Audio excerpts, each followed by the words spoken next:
Hello, assalamu alaikum. How are you all? Hope you all are fine. Welcome to my YouTube channel and Facebook page Raihan Teaching. This is Mohammad Raihan Rada. আজকে আমরা যেটা নিয়ে কাজ করব সেটা হলো modal verb need to. আমি need to নিয়ে আরেকটা ক্লাস করেছি, সেটা আমি বলেছি নিডের পর যখন ভার্ব ওয়ান আসে তখন কি অর্থ দেয় এবং কিভাবে বাক্য গঠন হয় সেটা নিয়ে কাজ করছি, এবং নিড টু দিয়ে কিভাবে শত শত বাক্য তৈরি করা যায় সেটা আপনাদেরকে দেখাই দিয়েছি।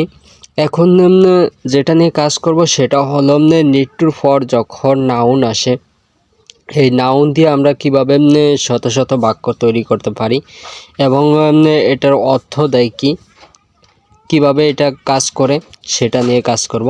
সব যারা ইংরেজি স্পিকিং করতে চাচ্ছেন তারা অবশ্যই সম্পূর্ণ ক্লাসটি দেখবেন, এতে আপনার ইংরেজি শেখা অনেকটা কাজে দিবে। যেমন আমি বললাম, যেমন প্রথম একটা সাবজেক্ট নিতে হবে আমাদের, সাবজেক্টের পর নিড বসবে, নিডের পর একটা নাউন বসাতে হবে, তখন কি অর্থ দিব সেটা নিয়ে যদি কাজ করা যায়। যেমন আমি বললাম আমি সাবজেক্ট নিলাম আই, আমরা জানি আই অর্থ আমার, নিড অর্থ দরকার, আই নিড আমার দরকার, আই নিড আমার দরকার, ইউ নিড তোমার দরকার, ইউ নিড তোমার দরকার, ইউ নিড তোমার দরকার, উই নিড আমাদের দরকার, উই নিড আমাদের দরকার, দে নিড তাদের দরকার। এখন যদি বলি আমার একটি বই দরকার, প্রথম আমি সাবজেক্ট আনলাম আই, তারপর নিড, তারপর আ বুক, আমার একটি বই দরকার, আই নিড আ বুক।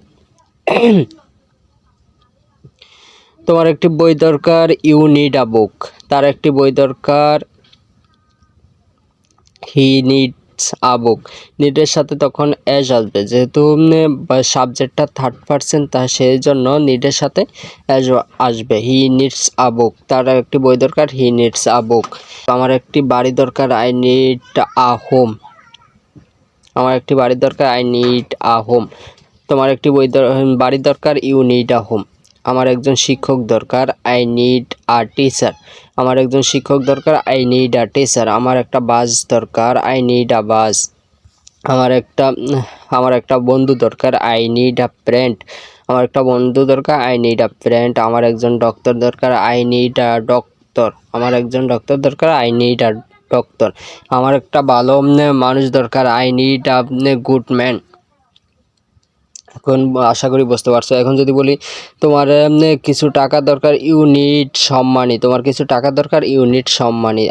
তোমার একজন শিক্ষক দরকার, ইউ নিড আ টিচার, তোমার একজন শিক্ষক দরকার, ইউ নিড আ টিচার। এখন যদি বলি তার একটি বাড়ি দরকার, তাহলে কি হবে? তাহলে হবে হি নিডস, নিডের সাথে এস যুক্ত হবে, হি নিডস আ হোম, তার একটি বাড়ি দরকার, হি নিডস আ হোম। তার একটি বই দরকার, হি নিডস আ বুক, তার একটি বই দরকার, হি নিডস আ বুক। এখন যদি নেগেটিভ করি, যে আমার দরকার নেই, তোমার দরকার নেই, তার দরকার নাই, এগুলো কিভাবে বলবো আমরা? এগুলো বলার জন্য আমাদের যেটা করতে হবে সেটা হলো নিডের সামনে ডোন্ট বসাতে হবে। যেমন আমি বললাম আমার একটি বই দরকার নেই, আই ডোন্ট নিড আ বুক, আমার একটি বই দরকার নেই, আই ডোন্ট নিড আ বুক। তোমার একটি বই দরকার নেই, ইউ ডোন্ট নিড আ বুক। এখন যদি বলি তার একটি বই দরকার নেই, তাহলে কি হবে সেটা কমেন্টে বলে যাও। আমি বললাম না আমার একটি বাড়ি দরকার নেই, I don't need a home, আমার একটি বাড়ি দরকার নেই, I don't need a home. তোমার একজন শিক্ষক দরকার নেই, you don't need a teacher, তোমার একজন শিক্ষক দরকার নেই, you don't need a teacher. তার একজন শিক্ষক দরকার নেই, he doesn't need a teacher, তার একজন শিক্ষক দরকার নেই, he doesn't need a teacher. আশা করি বুঝতে পারছো। এখন যদি আমরা পাস্ট টেন্স নিয়ে কাজ করি, যেমন আমার দরকার ছিল, এখন দরকার না, আগে দরকার ছিল আমার, সেটা কীভাবে বলবো? যেমন আমি বললাম আই নিডেড আ বুক, আমার একটি বই দরকার ছিল, আমার একটি বই দরকার ছিল, আই নিডেড আ বুক, তোমার একটি বই দরকার ছিল, ইউ নিডেড আ বুক, তার একটি বই দরকার ছিল, হি নিডেড আ বুক, তার একটি বই দরকার ছিল, হি নিডেড আ বুক। আমার একটি বাড়ি দরকার ছিল, আই নিডেড আ হোম, তোমার একটি বাড়ি দরকার ছিল, ইউ নিডেড আ হোম। যেমন আমার একজন শিক্ষক দরকার ছিল, আই নিডেড আ টিচার, আমার একটি বাস দরকার ছিল, আই নিডেড আ বাস। আমার কিছু টাকা দরকার ছিল, আই নিডেড সাম মানি। এখন যদি বলি আমার দরকার নেই, ডিডেন্ট নিড আ বুক, আমার একটি বই দরকার নেই, আই ডিডেন্ট নিড আ বুক, আমার একটি বই দরকার নেই, আই ডিডেন্ট নিড আ বুক, তোমার একটি বই দরকার নেই, ইউ ডিডেন্ট নিড আ বুক, তার একটি বই দরকার নেই, হি ডিডেন্ট নিড আ বুক। আশা করি বুঝতে পারছো। এখন যদি আমরা বলি এগুলা দিবে কীভাবে আমরা প্রশ্ন তৈরি করব, যেমন আমি বললাম ইউ নিড আ টিচার, তোমার একজন শিক্ষক দরকার, ইউনিট তোমার দরকার, ইউনিট তোমার দরকার, আর টিচার একজন শিক্ষক, তোমার একজন শিক্ষক দরকার। এখন যদি বলি তোমার একজন শিক্ষক দরকার নেই, তাহলে কি হবে? তাহলে হবে you don't need a teacher, তোমার একজন শিক্ষক দরকার নেই, you don't need a teacher. তারপর যদি প্রশ্ন করি তাহলে এই যে ডু আছে, ডুটা অক্সিলারি ভার্ব হিসাবে সামনে চলে যাব, যেমন do you need a teacher, তোমার কি একজন শিক্ষক দরকার? Do you need a teacher, তোমার কি একজন শিক্ষক দরকার? এখন যদি প্রশ্ন দুইভাবে হতে পারে, একটা নেগেটিভ একটা পজিটিভ।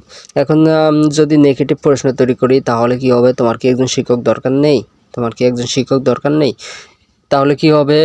এটার ইংরাজি হবে don't you need a teacher, তোমার কি একজন শিক্ষক দরকার নেই।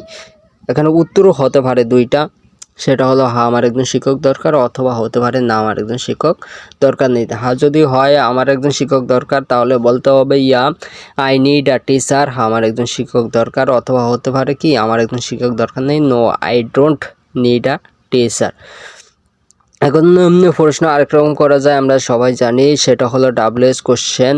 ডাব্লিউএস কোশ্চেন দিয়ে প্রশ্ন করলে অ্যান্সার দেওয়ার সময় বর্ণনা দেওয়া লাগে, সামনে আমরা সেটা জানি। তাহলে ডাব্লিউএস কোশ্চেন দিয়ে কীভাবে প্রশ্ন করব? শুধু ওই যে অক্সিলারি ভার্বের সামনে আমরা যদি ডাব্লিউএস কোশ্চেনগুলো দিয়ে দিই তাহলে ডাব্লিউএস কোশ্চেন হয়ে যাবে। যেমন আমি বললাম তোমার কেন একজন শিক্ষক দরকার, why do you need a teacher, তোমার কেন একজন শিক্ষক দরকার, why do you need a teacher. তোমার কেন একজন শিক্ষক দরকার নেই, why don't you need a teacher, তোমার কেন একজন শিক্ষক দরকার নেই, why don't you need a teacher. আশা করি বুঝতে পারছো। সামনে এরকম আরও ভিডিও দেখার জন্য আমাদের চ্যানেলটা সাবস্ক্রাইব করে রেখো, আর যারা ফেসবুক পেজে দেখছো তারা পেজটা ফলো দিয়ে রেখো। আজকে এই পর্যন্ত, সবাই ভালো থাকবে এবং পরবর্তী ভিডিও দেখার জন্য আমন্ত্রণ রইল। আল্লাহ হাফেজ।